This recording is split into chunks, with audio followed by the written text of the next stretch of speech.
Hello friends, once again welcome back to my YouTube channel Best Knowledge. First of all, please don't forget to like and comment my video. So आज मैं आप लोगों के लिए लेकर आई हूँ BSc second semester में chemistry में चैप्टर 4 का मोस्ट इम्पॉर्टेंट टॉपिक क्रिस्टलोग्राफी। ये टॉपिक बहुत ही अच्छा है और बहुत ही ज़्यादा इम्पॉर्टेंट है क्रिस्टलोग्राफी। तो फर्स्ट ऑफ ऑल मैं आप लोगों को बता देती हूँ व्हाट इज़ क्रिस्टलोग्राफी। तो क्रिस्टलोग्राफी के अंदर हम किसी भी क्रिस्टल की ज्योमेट्री, उसकी प्रॉपर्टीज़ और उसके स्ट्रक्चर के बारे में पढ़ते हैं। इन क्रिस्टलोग्राफी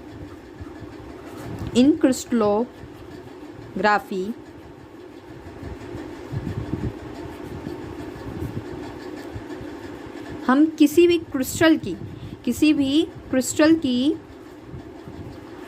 ज्योमेट्री के बारे में पढ़ते हैं, उसकी ज्योमेट्री कैसी है, उसकी प्रॉपर्टीज़ के बारे में पढ़ते हैं। मैं शॉर्ट में लिख रही हूँ, प्रॉपर्टीज़ के बारे में पढ़ते हैं और उसके स्ट्रक्चर्स के बारे में पढ़ते हैं कि उसका स्ट्रक्चर कैसा है। सो हम क्रिस्टलोग्राफी में हम किसी क्रिस्टल की ज्योमेट्री और उसकी प्रॉपर्टी और उसके स्ट्रक्चर्स के बारे में पढ़ते हैं, उसके बारे में जानते हैं कि किसी क्रिस्टल कैसा है। और इसके साथ ही साथ हम उसके अंदर किसी क्रिस्टल के 3D फिगर के बारे में भी जानते हैं। हम उसके 3D फिगर के बारे में भी जानते हैं किसी क्रिस्टल के इन द क्रिस्टलोग्राफी में, कि वो किस प्रकार से मैनेज हुआ है, किस प्रकार से वो व्यवस्थित किया गया है।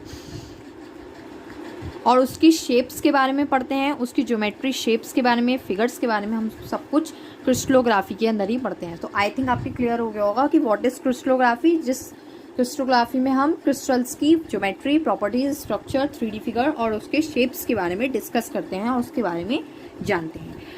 फिर इसके बाद टॉपिक आता है आपका law of crystallography. Laws of crystallography.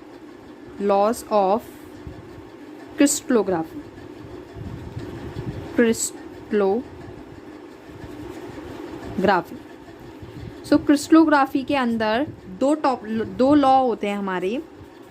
कौन कौन से लॉ होते हैं? फर्स्ट लॉ होता है law of constancy of interfacial angle.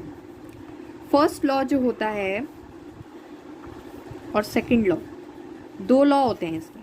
First law होता है, फर्स्ट लॉ का नेम है laws of constancy of interfacial angle. अभी मैं इसके बारे में आपको बताऊंगी कि what is law of constancy of interfacial angle. And second होता है लॉज ऑफ रोटेशनलिटी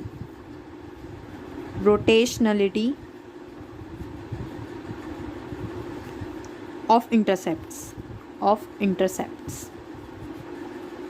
ठीक है, ये दोनों इसके लॉ के नेम होते हैं, first and second.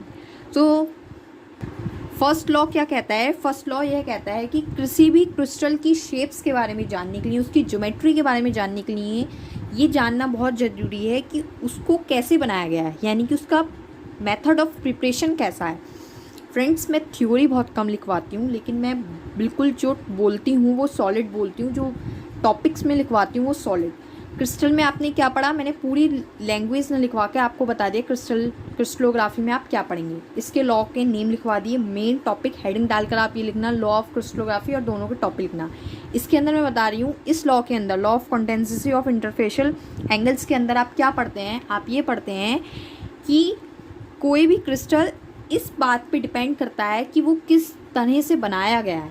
It means उसका मेथड ऑफ प्रिपरेशन कैसा है, तो उसकी जो ज्योमेट्री होगी वो उसी पर डिपेंड करती है कि वो किस तरह से बनाया गया है, किस मेथड से प्रिपेयर किया गया है।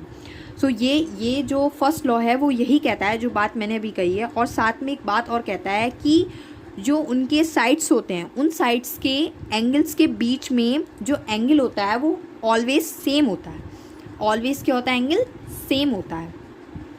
साइड सेम होने पे क्या होने चाहिए? एंगल्स भी सेम होना चाहिए। तो मैं यहाँ मेन बात लिख रही हूँ कि क्या होना चाहिए? Angle always same. Angle always same, हमेशा एंगल जो होते हैं वो सेम होने चाहिए। यही आपका law of constancy of interfacial angle कहलाएगा। ठीक है, फर्स्ट लॉ क्लियर है। सेकंड लॉ, सेकंड लॉ में ये दो बात कहते हैं, सेकंड लॉ में ये दो बात कहते हैं। फर्स्ट बात ये कहते हैं कि ये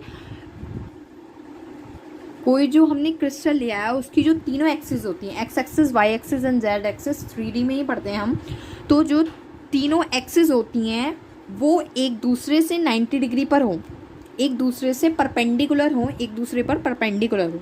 तो यदि किसी क्रिस्टल की हमने तीनों एक्सिस ली हैं, अगर मैंने उसकी 3 एक्सिस ली हैं तो इस प्रकार ली जाएं कि वो तीनों एक दूसरे पर क्या हो, 90 डिग्री हो। तो हम यहाँ लिखेंगे 3 axis should be 3 axis should be perpendicular to each other। क्या होनी चाहिए, एक दूसरे पर परपेंडिकुलर होनी चाहिए। तो फर्स्ट केस में तो ये कह रहा है, फर्स्ट इसकी टॉपिक तो ये है। सेकंड टॉपिक, सेकंड बात ये क्या कहता है, और इसके जो इंटरसेप्ट हैं, देखिए यहाँ पर आपको एंगल की बात हुई थी, फर्स्ट लॉ में एंगल की बात हुई तो मैंने एंगल की बात लिख दी, angle always same, angle same होनी चाहिए। यहाँ पर क्या है, इंटरसेप्ट की बात है, तो इंटरसेप्ट की बात है तो इंटरसेप्ट की बात तो होगी। जो मैथ्स के स्टूडेंट हैं उनको तो बहुत अच्छे से क्लियर हो जाएगा कि इंटरसेप्ट क्या होता है। तो उन्होंने ये कहा कि 3 axis should be perpendicular to each other, तीनों एक्सिस परपेंडिकुलर होना चाहिए एक दूसरे से। दूसरी बात इन्होंने ये कही कि जो इनकी इंटरसेप्ट रेशो हैं वो भी इक्वल होने चाहिए, जो इंटरसेप्ट रेशो हैं वो भी इक्वल होनी चाहिए। तो जो इनके इंटरसेप्ट रेशो हैं, इंटरसेप्ट रेशोज, जो इंटरसेप्ट रेशोज हैं वो एक सिंपल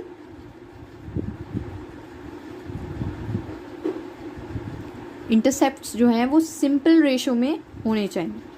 ये शॉर्ट में लिख दिया मैंने, इंटरसेप्ट जो है इसके इतना क्लियर है। मैं इंटरसेप्ट का डायग्राम भी आपको बनाकर दिखा देती हूँ तो आपको और क्लियर हो जाएगा। जैसे कि एक्स एक्सिस, वाई एक्सिस और जेड एक्सिस होते हैं 3D फिगर में, तो इंटरसेप्ट का डायग्राम कुछ इस तरह बनता है। ये इस तरह से इंटरसेप्ट करते हैं तीनों की तीनों एक्सिस पर, कुछ इस तरह ट्रायंगल शेप में। तो ये वाला ए होता है एंड ये वाला बी ले लेते हैं और ये वाला सी ले लेते हैं, तो ये होती है इसकी इंटरसेप्ट फॉर्म। ठीक है, आई थिंक क्लियर हो गया होगा आपके क्रिस्टलोग्राफी क्या होती है और क्रिस्टलोग्राफी का टॉपिक भी क्या होता है। इसमें और डिस्क्रिप्शन में और भी काफ़ी चीज़ें पढ़ते हैं। सो आई थिंक आपके फ्रेंड्स क्लियर हो गया होगा। इसमें डिस्क्रिप्शन में और पढ़ते हैं, बट मेन जो था वो मैंने आप लोगों को बता दिया है। सो आपको मेरी वीडियो कैसी लगी और कितना समझ में आया कमेंट करके ज़रूर बताएं। Thank you friends for watching my video. Please share, like and comment my video also. Thank you friends.